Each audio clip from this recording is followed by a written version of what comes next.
Hello, everyone. Welcome to today's presentation. I'm excited to have you here.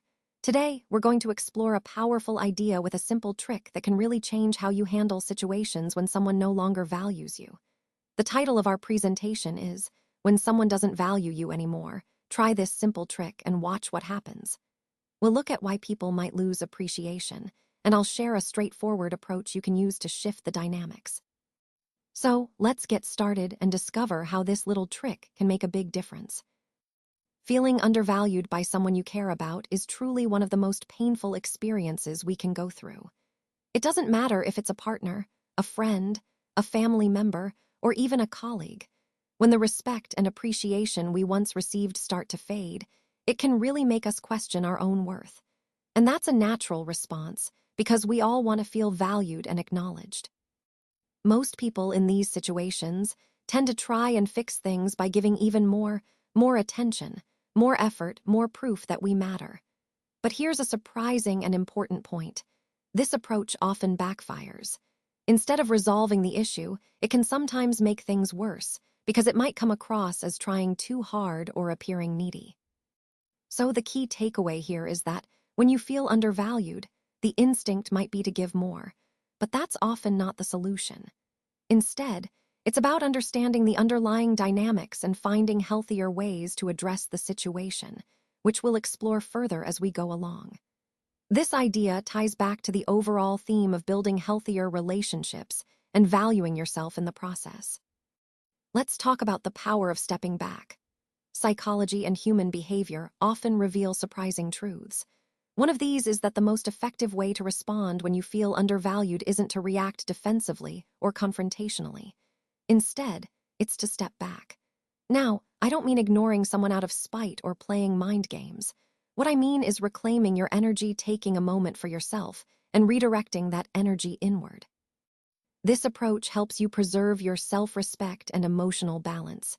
It's about understanding that sometimes the best response is to pause, reflect, and focus on your own growth. When you do this, you're not losing power, you're actually regaining it. By stepping back, you're shifting your focus from external validation to internal strength. This concept ties into the overall theme of the presentation: how to maintain your confidence and resilience, especially when faced with undervaluation or challenge. Remember, sometimes the most powerful move is simply to take a step back and recharge. When you step back, you create absence, and human nature is such that people often take constant availability for granted. Once you are no longer always there, the other person begins to notice your absence. They may start to reflect on what they've been missing, and their perception of you can shift dramatically. This highlights how powerful it is to create space, and what that space can reveal about the true value of your presence. It's a reminder that sometimes, stepping away can lead to a deeper understanding and appreciation in relationships, both personal and professional. When I talk about why less can be more, I want to emphasize that giving less isn't about withdrawing or being passive-aggressive. It's actually about setting a new standard for how others treat us. When we show that we respect our own time, energy, and boundaries, it sends a clear message. It forces others to reflect on their own behavior and consider how they're treating us. This approach encourages healthier interactions and helps us maintain our sense of self-respect. Remember, it's not about doing less for the sake of doing less, but about intentionally creating boundaries that foster respect and understanding in our relationships. This principle applies universally across different types of relationships.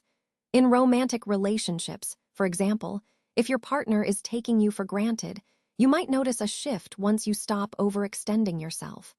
Often, they begin to recognize your true value when you set healthier boundaries. The same idea applies to friendships. When you focus on your own growth and don't always be the one reaching out or giving more than you receive, friends may start to appreciate your presence more genuinely. And in work relationships, colleagues or superiors who initially underestimate your contributions might start to reassess your importance once you establish clear professional boundaries. Overall, this reinforces the idea that valuing yourself and setting boundaries can lead others to do the same.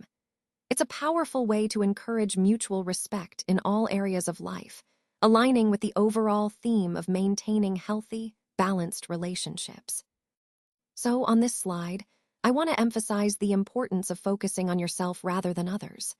When we step back, it's natural to want to look outward, but the real growth happens when we turn that focus inward. This means investing time in activities and pursuits that genuinely make us happy and fulfilled. It's about improving ourselves physically, emotionally, and mentally, taking care of all aspects of who we are. When we embody qualities like confidence, independence, and self-respect, it creates a magnetic energy that naturally attracts attention and admiration. People are drawn to those who are thriving, not to those who are constantly seeking validation. So, by focusing on your own growth, you're not only becoming a better version of yourself, but also creating a more authentic and attractive presence. This fits perfectly with the overall idea that true confidence and self-awareness are key to building meaningful connections. Let's talk about why boundaries are so essential in our relationships and interactions. Often, when we undervalue ourselves, it's because others cross our emotional or personal boundaries without us even realizing it.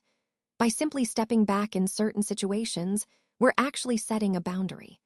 It's a subtle but powerful way to communicate where we draw the line. Being clear about what you will and won't accept is a key part of reinforcing your self-respect. When you demonstrate this clarity, whether it's through your words or your actions, people tend to respond strongly. They might either respect your boundaries and adjust their behavior, or they might choose to remove themselves from your life. And honestly, both outcomes are beneficial. If someone respects your boundaries, it opens the door to healthier, more genuine relationships. If they don't, their departure clears space for relationships that are truly reciprocal and respectful. Ultimately, setting boundaries isn't just about protecting yourself. It's about creating space for more meaningful and balanced connections, which ties directly into the overall theme of building self-awareness and healthy relationships. So the outcome of shifting your focus from chasing to self-empowerment is truly transformative. When you stop chasing someone and instead focus on yourself, two main things can happen. First, the person may realize their mistake and genuinely try to reconnect. It's a sign that your boundaries and self-respect are making an impact. Second, sometimes they might fade away, which creates space for someone who truly values you to come into your life. Either way, you regain control over your relationships and your own happiness. What once felt painful can now become an opportunity for growth and empowerment. And here's the key takeaway I want you to remember. Don't chase people who don't value you. Instead, give them space and invest in your own development. Human psychology shows us that people tend to value what they risk losing. By stepping back, setting boundaries, and focusing on yourself, you're not only reclaiming your power, but also creating the conditions for healthier, more appreciative relationships in the future.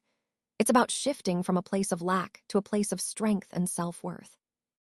Let's take a moment to explore this expert insight.